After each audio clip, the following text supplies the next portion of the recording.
नमस्कार, मैं डॉक्टर शिशिर उपाध्याय। शख्स से शख्सियत कैसे बना कोई व्यक्ति। किसी पद पर बैठ जाने के बाद आम आदमी जो देखता है उसे लगता है कि बड़ी सहजता से, बड़ी सरलता से ये ऊंचाई मिल गई है, यहां पहुंच गया है व्यक्ति। लेकिन उसके पीछे का जो कड़ा संघर्ष होता है, उसके पीछे की जो शिद्दत की मेहनत होती है, उसके पीछे जिस तरीके से बरसों बरस की तपस्या होती है, हम उसको अपने दर्शकों को बताना चाहते हैं कि सफलता कड़े संघर्ष के बाद मिलती है, लक्ष्य बनाने के बाद मिलती है। इसी हमारी शख्स से शख्सियत सफर जिंदगी का हम आज हैं विक्रम विश्वविद्यालय के कुलपति डॉक्टर अखिलेश पांडे जी के साथ।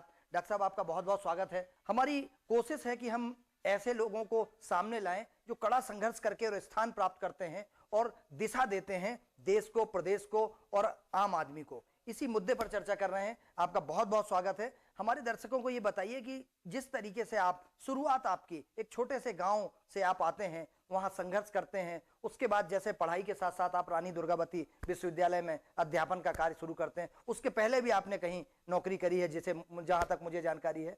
तो ये संघर्ष जो हुआ और उसके बाद आप आज यहाँ पहुंचे हैं, तो उसकी हमारे दर्शक ये जानना चाहते हैं कि उसकी शुरुआत कैसे हुई थी और कैसे सफलता की तरफ आगे बढ़ा जाता है।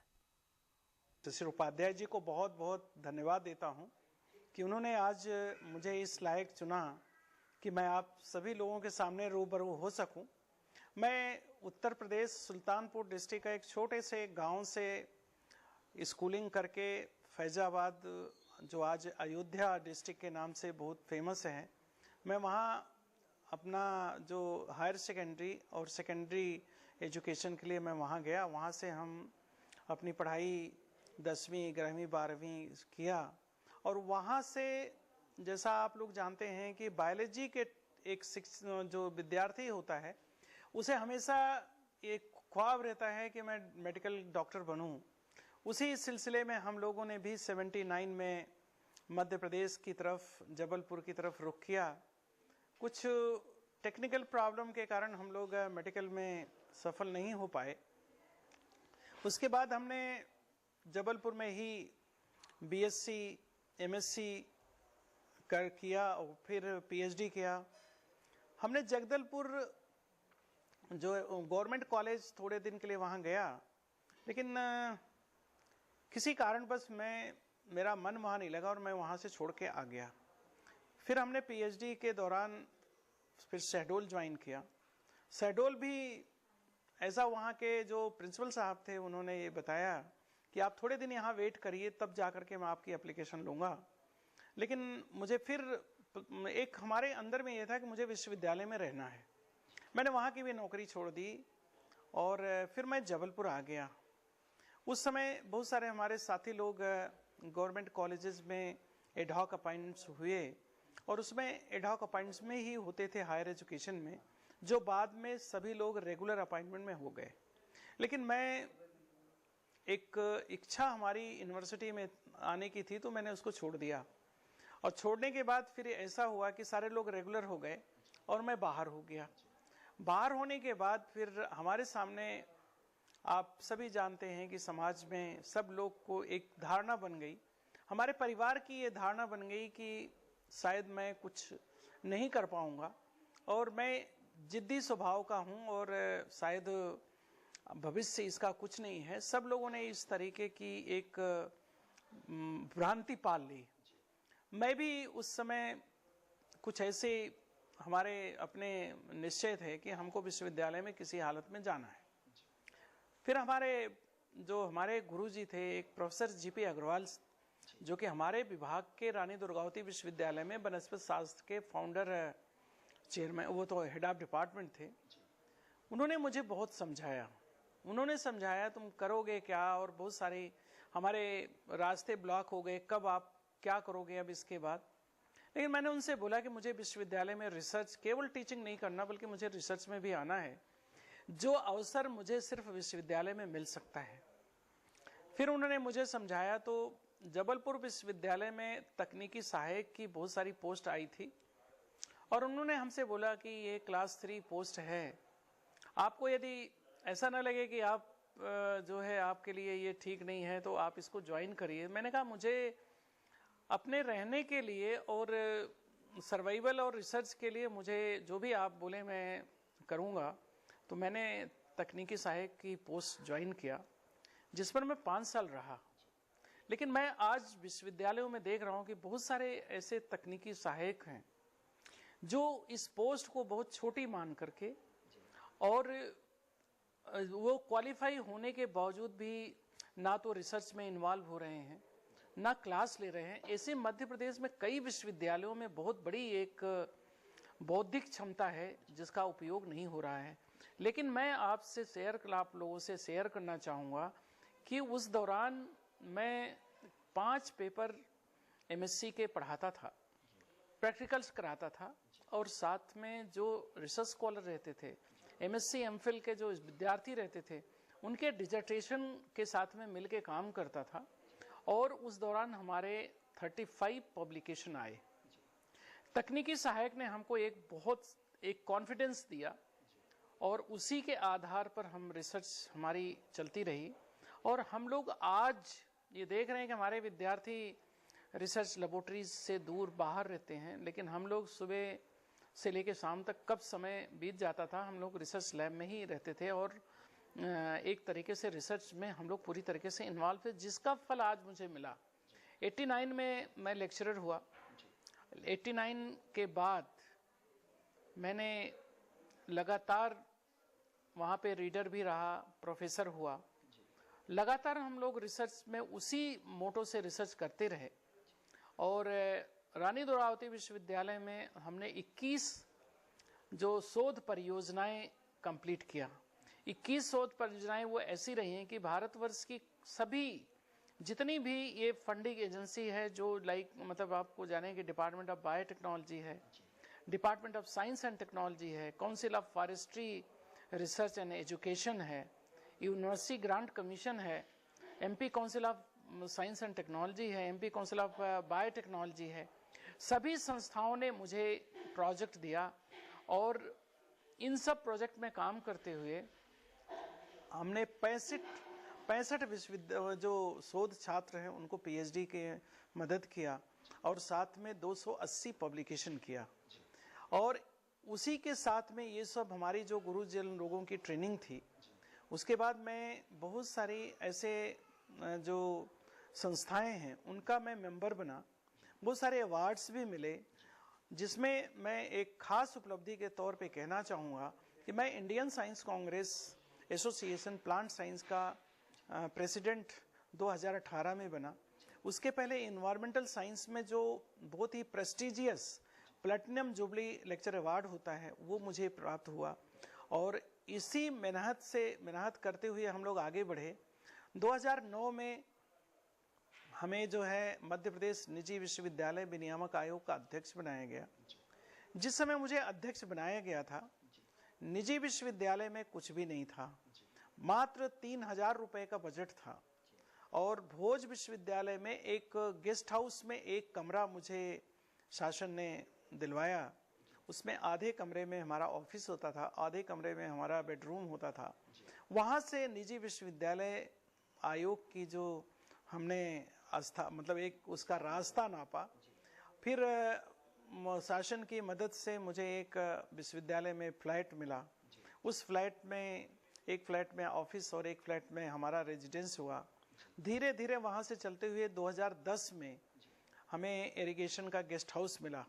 इस गेस्ट हाउस भी बहुत बुरी कंडीशन में था, लेकिन हम लोगों ने वहाँ पे प्रयास करते करते और एक्सीलेंस कॉलेज में 5 एकड़ ज़मीन सरकार ने मुझे दिलाई। और आज वहाँ पे 50,000 स्क्वायर फीट का ऑफिस है आयोग का और 4 वहाँ पे बंगले हैं। इसके अलावा देश से बड़ी बड़ी जो नामी एजुकेशन संस्थान थे, जिसमें आप देखें जेपी ग्रुप है, अमेटी ग्रुप है, सिम्बियोसिस ग्रुप है, एमआईटी पुणे ग्रुप है, नारसिंह मोहन जी है और वीआईटी ग्रुप चेन्नई का है। ऐसे कई संस्थानों के चेयरमैन से मिल करके हमने यहाँ पे निजी विश्वविद्यालय स्थापना हेतु प्रयास किया। और आज उस समय तक 34 विश्वविद्यालय स्थापित हो गए थे। और ये विश्वविद्यालय विभिन्न क्षेत्रों में थे। कई ऐसे विश्वविद्यालय हैं जो ग्रामीण क्षेत्रों में थे और वहाँ से वो लोग अपने इस्टेब्लिश किया। और आज कम से कम तो 50,000 से भी ज़्यादा एम्प्लॉयमेंट वहाँ पे है और 1 लाख से 1.5 लाख विद्यार्थी वहाँ पे पढ़ रहे हैं और विश्वविद्यालय उसके बाद से बहुत प्रोग्रेस कर रहे हैं। इसी सब को देखते हुए मुझे हमारी जो माननीय राज्यपाल महोदया हैं, उन्होंने 13 सितंबर को मुझे विक्रम विश्वविद्यालय का कुलपति नियुक्त किया और 14 तारीख को हमने विक्रम विश्वविद्यालय ज्वाइन किया। उसके बाद विक्रम विश्वविद्यालय में भी हमने उस समय से कार्य स्टार्ट किया। विश्वविद्यालय में कई फैकल्टी नहीं थी, जैसे लॉ फैकल्टी नहीं थी, हमने तत्काल लॉ फैकल्टी वहाँ शुरू कराई। अभी LLM वहाँ शुरू हो गया है। इसी तरीके से जैसे फिजिकल एजुकेशन नहीं था, हमने शुरू कराया। हमारा एजुकेशन नहीं था, वो हमारा शुरू हो रहा। ऐसे करके 150 अलग अलग कोर्सेज हमने शुरू कराए, जिसमें से 46 कोर्स जो है स्नातक और स्नातकोत्तर लेवल के हैं, जिसमें से प्रमुख जो है जैसे फोरेंसिक साइंस है, एग्रीकल्चर है, इलेक्ट्रॉनिक्स है। अभी 1 हफ्ते पहले हमें बताते हुए बहुत खुशी हो रही है कि हमें हमारे विश्वविद्यालय को डी फार्मा की 60 सीट और 9 सीट जो है हमें एम फार्मा की हमको अभी फार्मेसी काउंसिल ने अभी अलाट किया है। और माननीय मुख्यमंत्री जी ने वहाँ पे एक शासकीय मेडिकल कॉलेज की स्थापना की घोषणा की है। अभी उसी में हम लोग प्रयासरत हैं कि वो जो है विक्रम विश्वविद्यालय के प्रांगण में वो कोर्स खोला जाए और जिससे कि विक्रम विश्वविद्यालय जो है केवल राज्य बल्कि प्रदेश ही नहीं, देश नहीं बल्कि विदेशों में भी एक कल्चरल सिटी है, वो खोली जाए। हमने जब विक्रम विश्वविद्यालय ज्वाइन किया तो मैंने देखा कि वहाँ पे 2 बहुत ऐसी वर्ल्ड फेमस की जो है हमारी लेबोरेटरीज हैं। एक है पुरातत्व की म्यूजियम है, पूरे विश्व में वहाँ पे जो म्यूजियम में जो मूर्तियां हैं विश्व में नहीं जी, वो बहुत बड़ा एक पर्यटक का जो एक आकर्षण हो सकता है जी। उसको जो है स्मार्ट सिटी प्रोजेक्ट के साथ हमारे जो जिलाधीश महोदय हैं जी, उनसे मिलकर के हमारे जो उच्च शिक्षा मंत्री हैं उनसे उनके सब सहायता से जी, आज वो इंटरनेशनल म्यूजियम में कन्वर्ट होने जा रहा है जी। और उसी में विश्वविद्यालय उसके बगल में ही हमारे पास 80,000 ऐसी पांडुलिपि हैं जो विदेश मतलब पूरे विश्व में ऐसी पांडुलिपियां नहीं है जी। लेकिन वो पांडुलिपियां अभी केवल हमारी अलमारियों में बंद हैं। उनको हम डिजिटलाइज करा करके जी, और हम उसको जो है संस्कृत में है जी, उसे हम दूसरी भाषाओं में ट्रांसलेशन की भी प्रयासरत हैं कि वो ट्रांसलेट हो जाए इंग्लिश और हिंदी में जी, जिससे उसके अंदर जो जानकारियां हैं वो निकल करके बाहर आए। और इसी के साथ में हम लोग कोशिश कर रहे हैं कि जो हमारे मालवा क्षेत्र है, मालवा की संस्कृति, वहाँ की संपदा और वहाँ पे जो चीज़ें उपलब्ध हैं उसको हम विश्वविद्यालय में किस तरीके से उपयोग करके और वहाँ के जो युवा हैं उनको हम प्रमोट कर सकें, ये अभी हम लोगों ने शुरू किया है। कठिन रास्ते जरूर रहे, लेकिन मुझे हर रास्ते पे कहीं ना कहीं कुछ लोग मिलते गए जो आज हमको इस मुकाम तक पहुंचाने में जो है मदद किया। डॉक्टर साहब, एक और बात आपसे, क्योंकि आपने रूरल एरिया से शुरुआत की थी, गांव से शुरुआत की थी और वहां असुविधाओं के बीच में आप पढ़े थे, आगे बढ़े संघर्ष करते हुए आप रानी दुर्गावती विश्वविद्यालय में आए, निजी विश्वविद्यालय विनिमय आयोग में आए और आज देश की सबसे अच्छी यूनिवर्सिटी मानी जाती है विक्रम यूनिवर्सिटी, जिसका इतिहास गवाह है, हमारे पुराणों में इसका संदर्भ आता है। तो ऐसी यूनिवर्सिटी में आने के बाद एक कसक जीवन में, ये चूंकि दर्शक देख रहे हैं और देश के दर्शक ये जानना चाहते हैं कि यहाँ जब रोड़े आते थे बहुत सारे, जैसा आपने बताया कि एक छोटे से कमरे 3,000 के बजट से आपने उस आयोग को शुरुआत की थी और उसके बाद आज लगभग 40 निजी विश्वविद्यालय और देश की सबसे अच्छी बेहतर संस्थाओं ने यहाँ पे अपना विश्वविद्यालय खोला है। तो आपको कसक कोई है ऐसी जो रह गया आपका निजी विश्वविद्यालय क्षेत्र में, आप या रानी दुर्गावती में, बाद में मैं विक्रम पे आऊँगा, कि कुछ ऐसा और कर सकते थे जो रह गया, जो अपन और कर सकते थे नहीं कर पाए? देख, शासकीय विश्वविद्यालयों की अपनी सीमाएं होती हैं, फंड की उसमें कमी रही, जो हम लोगों ने बहुत अच्छा रिसर्च में करने की सोचा, रिसर्च में हमारा बहुत इंटरेस्ट था, तो रिसर्च में मैं अच्छा करना चाह रहा था, लेकिन कुछ फंड की प्रॉब्लम के कारण हम लोग उसको नहीं कर पाए। और दूसरा, जब आप जूनियर लेवल पे होते हैं तो भारतवर्ष की ये एक दुर्भाग्य है, मैं उसको कहूँगा, कि शायद हम लोग जूनियर थे तो हम लोगों की बातें जो है लोग बहुत सीरियस नहीं लेते थे। वो चीज़ें आज मैं कोशिश कर रहा हूँ कि विक्रम विश्वविद्यालय में मैं लागू कर सकूँ। जैसे स्टूडेंट का प्रॉब्लम था, जब हम लोग पीएचडी कर रहे थे, और कई विश्वविद्यालयों में मैं देखता हूँ कि विद्यार्थियों को बहुत सारी समस्याओं से जूझना पड़ता है। मैंने विक्रम विश्वविद्यालय में सबसे पहले ये जो पीएचडी का प्रोग्राम आता है, आज मैंने सबसे पहले उसको बहुत माइन्यूट अध्ययन किया, और आज मैं बताता हूं कि हमारे विक्रम विश्वविद्यालय में एक भी पीएचडी की कोई थीसिस वैल्यूएशन के लिए, एग्जाम वाइवा के लिए कोई पेंडिंग नहीं है। अभी हमने कई सालों से पीएचडी रजिस्ट्रेशन बंद थे, अभी हमने एग्जामिनेशन कंडक्ट करके 350 विद्यार्थियों को हमने पीएचडी में एनरोल कराया। ये बहुत बड़ी चीज थी जो वहां नहीं कर पाते थे। आयोग में जब मैं आया, आयोग में बहुत सारा समय हमारा जो सुविधाएं हैं उनको बनाने में लग गया, क्योंकि आयोग में उस समय कुछ भी नहीं था। लेकिन मुझे शासन से इतनी, और हमारे जो निजी विश्वविद्यालय के जो हमारे जो चेयरमैन हैं, उन लोगों की मदद से मैंने बहुत कुछ किया। कुछ काम हमारे छूट गए थे आयोग में। मैं थोड़ा 1 साल पहले मैं शायद त्याग पत्र दे करके किसी कारणवश मैं वापस चला गया। नहीं तो आयोग को हमारी 2 मंशाएं थी। एक तो था कि आयोग में फैकल्टी डेवलपमेंट प्रोग्राम मैं शुरू करने वाला था। मैंने उस तरीके से हॉस्टल भी बनाए थे, उसको कन्वर्ट करना था, हॉल भी बनाया था। और दूसरा था कि निजी विश्वविद्यालय जो है ये फैसिलिटेटर है, हमारे पास फंड की कमी नहीं है। हम चाह रहे थे कि सारे निजी विश्वविद्यालयों में कुछ स्पेसिफिक रिसर्च प्रोजेक्ट जो है युवाओं को दिया जाए, और इसी सिलसिले में कल्चरल प्रोग्राम हम हर साल कराते थे। हमने 2019 तक हर साल जो है स्थापना दिवस पे हम विश्वविद्यालयों को प्रमोट करते थे। वो हमारा रिसर्च जो हम शुरू करना चाह रहे थे वो शायद वहाँ नहीं कर पाए, लेकिन अभी विक्रम विश्वविद्यालय में हमने यूनिवर्सिटी रिसर्च फंड के नाम से एक हमने शोध की एक फंड हम जनरेट कर रहे हैं, जो एलुमनाई हैं उनसे पैसा ले रहे हैं, और वो मैं अपने विक्रम विश्वविद्यालय में जो हमारे छात्र हैं उनके माध्यम से मैं इसको शुरू करूंगा।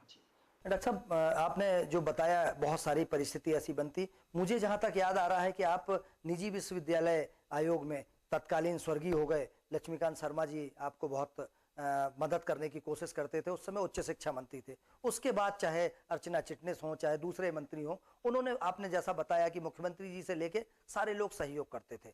आपकी एक इच्छा थी कि एक बहुत बड़ा हाल, ऐसा मीटिंग हाल बनाया जाए, और जिसमें कि हम इन सारे निजी विश्वविद्यालय वालों को प्रशिक्षण देने से लेके उनके जो आपने बताया, इसमें भी जो परिकल्पना थी, अब आप चूंकि उज्जैन में हैं तो आपको लगता है कि ये और इस तरीके के प्रोग्राम, चूंकि आपके पास जगह की कमी नहीं है, एक फंड की कमी जरूर आती है कि आप यूनिवर्सिटी में फंड की कमी हो सकती है, तो क्या आपका और इन निजी विश्वविद्यालयों का कोऑर्डिनेशन अभी भी एज इट इज बरकरार रहता है? विक्रम विश्वविद्यालय पहला ऐसा विश्वविद्यालय है जिसने निजी विश्वविद्यालयों से एमओयू साइन किया है। अभी प्रदेश के दूसरे किसी विश्वविद्यालय से निजी विश्वविद्यालयों का एमओयू साइन नहीं है। हमारे पास कम से कम 20 ऐसे निजी विश्वविद्यालयों से हमारा एमओयू है, और अभी हम निजी विश्वविद्यालयों से हम विक्रम विश्वविद्यालय को जोड़ करके कई चीजों में हम एक दूसरे को मिल करके काम करने जा रहे हैं। केवल विक्रम विश्वविद्यालय ही नहीं, मतलब ये प्राइवेट निजी जो विश्वविद्यालय वो नहीं, बल्कि हमने विक्रम विश्वविद्यालय के क्षेत्राधिकार में आने वाले जितने निजी महाविद्यालय हैं उनको भी मेन स्ट्रीम में लाने का प्रयास कर रहे हैं। और इसी सिलसिले में मैं 2 बार डिस्ट्रिक्ट लेवल में लीड कॉलेज में प्राइवेट कॉलेज के जितने प्राचार्य हैं सभी से मैं उनकी, वहाँ पे 7 जिले हैं, 7 जिलों में बैठक कर चुका हूँ, और रिसर्च में उनको प्रमोट कर रहा हूँ, और साथ में विश्वविद्यालय के साथ उनको मिल करके कोई बड़ी परियोजना जो लोकल मालवा की है उसको हम लोग इम्प्लीमेंट करने जा रहे हैं। जहाँ तक आयोग में था, हॉल जो एक बनना था, 2000 सीटर के एक हॉल बनना था, लेकिन किसी कारण से वो हॉल नहीं हमारे समय में बन पाया। मुझे उम्मीद है कि अभी नई कमेटी आ गई है, जो अभी चेयरमैन साहब उसको प्रयास कर रहे हैं, वो शायद उसको बनाएंगे। लेकिन जगह, मैं अपने जितने लोग इसको सुन रहे हैं, मैं उनसे एक चीज कहना चाहूंगा कि सुविधाएं, स्वामी विवेकानंद जी ने एक बहुत अच्छी चीज बोली है कि सुविधा के कारण कोई काम नहीं रुकता। सुविधाएं तो जुड़ जाती हैं, लेकिन जो उसमें लक्ष्य और कमिटमेंट होता है, मतलब जब तक हम मन से नहीं जुड़ेंगे, मेरा जो खासतौर से जैसे युवा बोलते हैं हमको रोजगार पीएचडी करने के बाद नहीं मिल रहा है, मैं उनसे ये कहना चाहूंगा कि आत्मचिंतन करें कि जब वो पीएचडी कर रहे थे, रिसर्च कर रहे थे, तो उसमें उनका कितना इन्वॉल्वमेंट था। क्योंकि अब केवल ऐसा नहीं कि आपको पीएचडी अवार्ड हो गई तो आपको कोई जॉब मिल जाएगा, या कोई आपका पीएचडी जो है, जो शोध है, वो किसी तरीके से लैब टू लैंड वो कन्वर्ट होना चाहिए। जब तक वो कन्वर्ट नहीं होगा तब तक आप शायद उसका कोई बेनिफिट नहीं मिल पाएगा। डॉक्टर साहब, एक सवाल और, चूंकि हमारे देश के दर्शक आपको देख रहे हैं और जो जिस यूनिवर्सिटी में आप कुलपति के रूप में कार्य कर रहे हैं उसका पूरे विश्व में नाम था, और उसको तक्षशिला, जैसा मैंने तक्षशिला और विक्रम की बात होती है जब भी हमारे इतिहास में, तो आपने पांडुलिपि की बात करी, आपने जो विश्व स्तरीय एक वहां संग्रहालय है उसकी बात करी। क्या इस पर आपके यहाँ से विशेष कोई प्रयोग किया जा रहा है ताकि पूरे देश को और अंतरराष्ट्रीय स्तर पर उसको हम लोगों के सामने ला सकें, और स्पेशली वो कम से कम एक जो छुपी हुई थी संस्कृत, हर आदमी को नहीं वो होती है, और संस्कृत में मध्य प्रदेश पहले बहुत समृद्ध रहा है, लेकिन उज्जैन, मालवा क्षेत्र का उज्जैन जो है संस्कृत की बहुत बड़ी राजधानी माना जाता था, तो उसके लिए आप क्या कर रहे हैं? अभी विक्रम विश्वविद्यालय ने एक नया डिपार्टमेंट प्रपोज किया है, इंडिक स्टडीज, भारतीय ज्ञान विज्ञान परंपरा केंद्र जो है वो शुरू करने जा रहे हैं जी। उसमें जितनी भी मालवा की संस्कृति, उज्जैनी, क्योंकि आप जानते हैं कि जैसे तक्षशिला है जी, नालंदा है, उसी समय उज्जैनी शुरू हुआ जी। और सांदीपनी ऋषि का जो आश्रम था, भगवान श्री कृष्ण और बलराम वहां शिक्षा ग्रहण किए थे जी। और बहुत बड़ा ये कल्चरल, साहित्यिक, मतलब सांस्कृतिक केंद्र रहा है जी, जहाँ की अपनी एक बहुत स्पेसिफिक कला है जी, वहाँ की संस्कृति है जी। और यही नहीं, वहाँ बहुत विशेष रूप से जो ये धार्मिक नगरी जिसको बोलते हैं वो भी है जी। उसको ध्यान में रखते हुए विक्रम विश्वविद्यालय ने ये ज्ञान विज्ञान परंपरा जो है जी। इसका एक पूरा सेंटर हमारा इसी में हो गया, सब हो गया जी। उसमें हम इंडिक स्टडीज, भारतीय ज्ञान विज्ञान की जो परंपरा है उसकी पूरी स्टडी की व्यवस्था कर रहे हैं जी। और हम इस संस्कृति को पूरे विश्व में पहुंचाएंगे जी। अभी जो पांडुलिपि की मैं बात कर रहा हूँ, अभी मुझे पता लगा कि एक ऐसी पांडुलिपि है जो आधी पांडुलिपि जर्मनी में है जी। और जर्मनी के साइंटिस्ट ने उसको पूरी स्टडी किया जी। और उसमें जो चीजें हैं उसको पूरी तरीके से वो एक्सपोज कर रहे हैं जी। लेकिन दुर्भाग्य से अभी हम केवल अपने उसमें रखे हुए हैं जी। हम कोशिश कर रहे हैं उसको भी वापस बुलवाने की बात कर रहे हैं जी। और उन पांडुलिपियों में जो भी कोई चीज छुपा हुआ है जी। हम संस्कृत वालों के माध्यम से जी। उसको लोगों के बीच लाना चाहते हैं जी। और एक हमने लैंग्वेज लैब बना रहे हैं जी। जैसे संस्कृत, इंग्लिश और हिंदी जी। तीनों को मिला करके, जिसको संस्कृत आती है, क्योंकि ये बहुत बड़ा नुकसान भारतवर्ष का हो रहा है जी। कि हमारे सारे वेदों की जानकारी है वो संस्कृत में है जी। और हमारे इंजीनियर या डॉक्टर को संस्कृत नहीं आती जी। तो वो संस्कृत वाले को इंजीनियर साइंस नहीं आती जी। तो हम उनका एक ग्रुप बना करके हम ये कोशिश कर रहे हैं कि हम तीनों सब्जेक्ट को पढ़ाएंगे, जिसमें संस्कृत वाले को इंग्लिश सिखाएंगे, हिंदी सिखाएंगे और इंग्लिश वाले को संस्कृत और हिंदी सिखाएंगे। तो हमारी जो ज्ञान विज्ञान की परंपरा है वो बाहर आ जाएगी। और ये हमारी कहीं ना कहीं जो छुपी हुई, हम जर्मनी उस पर अमल कर रहा है, लेकिन हिंदुस्तान में ऐसी खजाने हैं, ये समृद्ध हिंदुस्तान है, और उसकी शुरुआत कहीं ना कहीं मालवा के उज्जैन से होती है। और उज्जैन में जिस विश्वविद्यालय के आप कुलपति हैं, आगे चूंकि आपने जैसा बताया उस पर आप काम कर रहे हैं, कुछ एक लक्ष्य आपने बनाया होगा कि जब इस विश्वविद्यालय का आपको कुलपति बनाया गया था तो हमारे दर्शकों को, देश के दर्शकों को ये आपकी तरफ से कि क्या एक ऐसा लक्ष्य है आप उस नाम पर, चूंकि जिसके आप कुलपति हैं वो पूरे विश्व में उसका अपना नाम था, तो आप ऐसा क्या करना चाहते हैं जिससे कि पूरे देश को इस विश्वविद्यालय की तरफ आकर्षित कर सकें? ये विश्वविद्यालय सांस्कृतिक और दार्शनिक नगरी तो है ही है, लेकिन ये विश्वविद्यालय का नाम ऐसे महान पुरुष के नाम पे है, सम्राट विक्रमादित्य। मेरा जिस दिन से मैंने ज्वाइन किया है, मेरा अपना एक सपना है कि ये विश्वविद्यालय सम्राट विक्रमादित्य के जो चिंतन था उस पर पूरी तरीके से आए, और महाकाल की नगरी है, ये विश्वविद्यालय उसी तरीके से बने जैसा बनारस हिंदू विश्वविद्यालय है, तिरुपति विश्वविद्यालय है, क्योंकि ये भी एक बहुत ही महान भूमि, देवभूमि में स्थित है। तो यहाँ के लोग जो है देवत्व को प्राप्त करके, मतलब उस तरीके से इसको देखें कि सारे पूरे विश्व में पुनः ये उज्जैनी बने, जैसा कि उज्जैनी एक आश्रम, मतलब इतना महान विश्वविद्यालय। मैं कोशिश कर रहा हूँ कि सभी के सहयोग से ये विश्वविद्यालय पुनः उज्जैनी का गौरव प्राप्त करे, ये हमारा सपना है। और वो सपना अब धीरे धीरे लोगों की मदद से, शासन की मदद से अब थोड़ा मूर्त रूप ले रहा है। मुझे 4 साल का मेरा कार्यकाल है, ऑलमोस्ट 7 महीने हो गए हैं। मैं कोशिश करूंगा कि जिस दिन मैं वहां से जाऊं, ये विक्रम विश्वविद्यालय पिछड़ा विश्वविद्यालय ना कहलाए। अभी ये मुझे कभी दुख होता है कि विक्रम विश्वविद्यालय की आर्थिक स्थिति थोड़ी खराब है और इसे नीचे के दर्जे का विश्वविद्यालय समझा जाता है। प्रदेश में दूसरे जो विश्वविद्यालय उन्हें टॉप रैंक में, लेकिन विक्रम विश्वविद्यालय जैसी सांस्कृतिक और कल्चरल और धार्मिक जो हमारा एक पृष्ठभूमि है, वैसा कोई विश्वविद्यालय में नहीं है। इसलिए ये विश्वविद्यालय पुनः उज्जैनी विश्वविद्यालय, और इसमें मदद हमारे अधिकारी, हमारे कर्मचारी और सबसे बड़े जो हमारे स्टेक होल्डर हैं, हमारा जो विद्यार्थी है, वो इसमें जुड़े और अपने ही विश्वविद्यालय को उज्जैनी पुनः बनाने में मेरी मदद करे। इससे ये मैं सभी लोगों से आग्रह करता हूँ, निवेदन करता हूँ, और मैं कोशिश भी करता हूँ।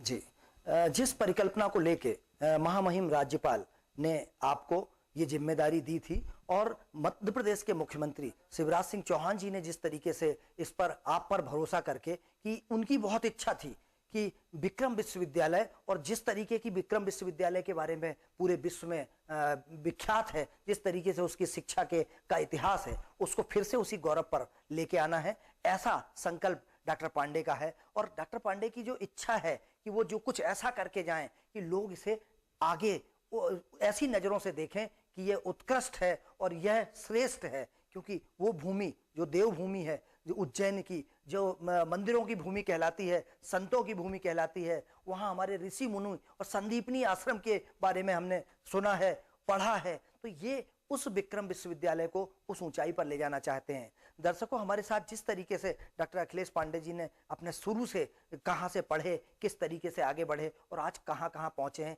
ये आपको बताया। और हम ये चाहते हैं कि हमारे दर्शक इसको, हम सिर्फ प्राइम टाइम पर इसको इसलिए दिखाना चाहते हैं कि लोग सीखें कि कैसे संघर्ष किया जाता है, टूटते नहीं हैं, शिद्दत के साथ मेहनत करते हैं, अप एंड डाउन्स आते हैं, लेकिन उन अप एंड डाउन्स के बाद भी शिखर पर वही बैठता है जिसने लक्ष्य बना लिया है। मेरे साथ डॉक्टर अखिलेश पांडे जी जुड़े, कुलपति उज्जैन विश्वविद्यालय, आपका बहुत बहुत धन्यवाद। बने रहिए, नमस्कार।